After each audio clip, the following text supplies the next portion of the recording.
If you're not subscribed to the channel yet, I'd appreciate it if you subscribe down below. Like the video. This is going to be episode 5 of the weekly vlog that's been going on the channel now for, I think, like 7 weeks. I've missed a week here or there because some things happened. Like last weekend, lost power last weekend, was able to justify, in a way, the purchase of certain like camping gear things that people are like, why would you buy that? That's dumb, you'll never use it. So the Devos Light Ranger 1200s, I was able to have light for 2 days where we didn't have power. So that was pretty awesome, being able to actually see. The EcoFlow Delta that my father got me, my wife and I for Christmas was great. It powered our fridge for 6 hours a day and a space heater as well. And by the end of that, it was down to 25% at the end of the first day. I recharged it back up to full in my truck in about 4 hours. Had to idle the truck for a little bit, drive around, charge it back up. It was worth it, honestly. I mean, whatever.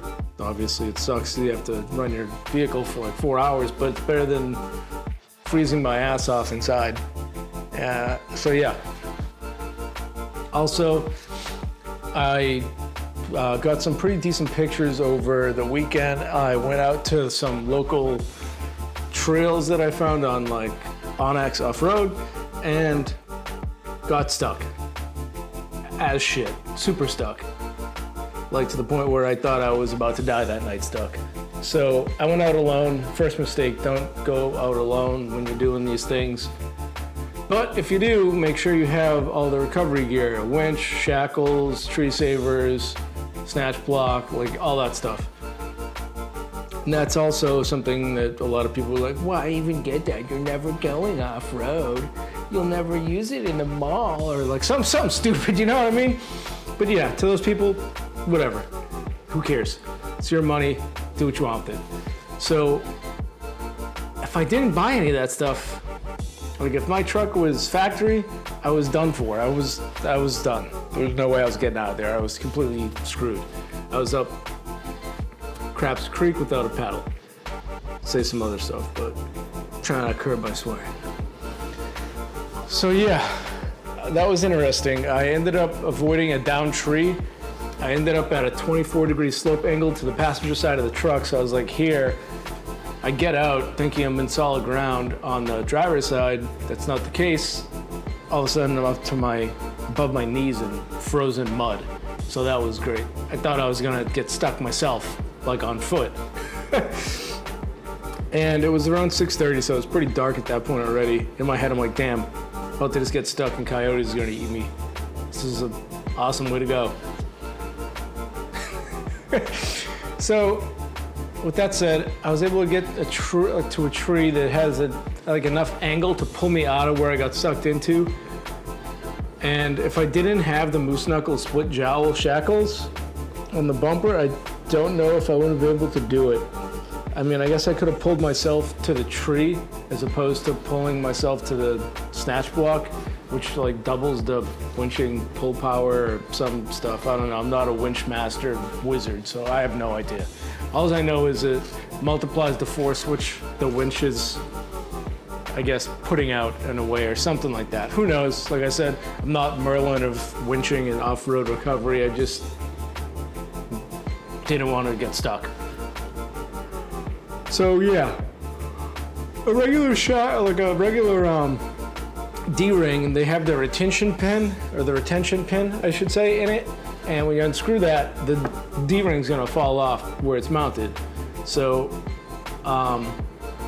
yeah, if I didn't have that split shackle, I wasn't able to just open it up and slap my winch shackle in there, I would have been screwed. The Moose Knuckle off-road recovery stuff is not just like some like solution to a problem that's not there. It's a problem that's clearly there. Like when you're in situations where you need to get access to your your recovery shackle on your vehicle, and you can't really see it, and you have to go down there and reach, dude, it's not a good time, especially when it's freezing out and it's dark as crap. It's pretty nice to just be able to just slap the thing right on there and not have to worry about it once you get to your shackle. So long story short, I got out of that. I got some cool photos. Didn't get any photos during that because that was the last thing on my mind. First thing for me prioritizing was getting the F out of there. Yeah, so that happened, and the Anthem wheels. You thought there was gonna be good news here. Wrong, more bad news. Always bad news here. So the wheels didn't fit. The mounting face of the wheels is an 8-inch diameter, and the diameter of the hub on the truck is 6.5 inches on the rotor. So if you can do basic math in your head, that's an 1.5 inch difference, and already you're like, wait, dude, that's a pretty big difference when it comes to fitting a wheel. Yeah, I know.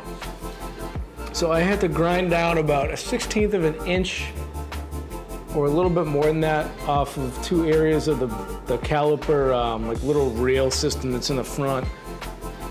Got that to clear that, and then I realized, oh man, I'm hitting the actual pad. I need more space, like back spacing on the wheel. So I have to order 3/8 inch spacers now with extended studs because they don't make a small enough spacer with the punched in studs or pressed in studs already. So I'm gonna have to do that, put the extended studs in, and it's gonna kind of be a pain in the ass, but it's the right way to do it. I definitely don't want to have my wheel falling off when I'm on the highway or something and rolling past me, and I'm like, oh, I wonder what that was. Oh shit! So yeah, I'm gonna have to, first we're gonna wait though till I get the spacer, and I'm gonna do a dry fit with the spacer and just put the wheel on and see how that is. And if that's gonna clear everything fine and everything's perfectly operational, that's when I'll take the caliper off, pull the rotor off, bang the factory studs out of the hub, install the extended studs from Z1 Off-Road with the stud installation little tool thing. And then I'll put the wheel spacer on, and God willing, everything should fit correctly. But I did reach out to Anthem, and they are looking into the issue, so hopefully they can have a fix on their end going forward, because I would really like to see them in the Nissan market. They make some pretty unique wheels compared to everybody else. So yeah, maybe next week or the week after that, you guys will see the wheels on the truck. I will say it looks great with the color of the truck. And then the last thing I'll touch on, well, 2 things, is this weather sucks here. It's snowy as hell. It's snowing right now like a blizzard as we speak. In the past 2 days, I think we've gotten over 2 feet of snow, and we're projected to get like maybe 3 or more feet from tomorrow, which is Tuesday, until Thursday of this week. We're supposed to get like possibly 3 feet, maybe even more, man, because this lake effect stuff is wild, especially for this time of the year, because the lake hasn't frozen yet. And the lake I'm referring to is Lake Ontario. So it hasn't frozen yet. And when that cold front and that wind and stuff blows across the lake, it's gonna pick up. Yeah, we're getting blasted, man. I'm not a meteorologist, so I forget what it's called. I know there's a word for it. My brain sucks, I can't remember things sometimes. So yeah. And then my dog loves it. So this is what we're currently dealing with here. Got about 2 feet of snow so far. My dog loves it. Me, not so much. I'm supposed to get, I believe, another foot, or even maybe up to 3 feet actually, from today to Thursday. But yeah, my dog is loving it, so I guess that's good. She doesn't want to come in anymore. What are you doing? Oh. Me, not so much, because I'm having a snow blow every few hours, so that's fun. Oh, and the truck also got scratched to absolute crap on the passenger side from that whole ordeal. I think I can buff out like 90% of it come springtime, but I know there's some pretty deep scratches, and there's definitely the front fender more so, or the fender flare is like pretty beat the F up. So it is what it is though. I mean, I was expecting something like that to happen at some point anyways, driving it off-road and stuff. Your truck isn't gonna be immaculate forever. Eventually you're gonna get some dents, some scratches, and then at that point you're just like, screw it is what it is. And then at that point you're just beating the crap out of it. So I'm at that point about right now.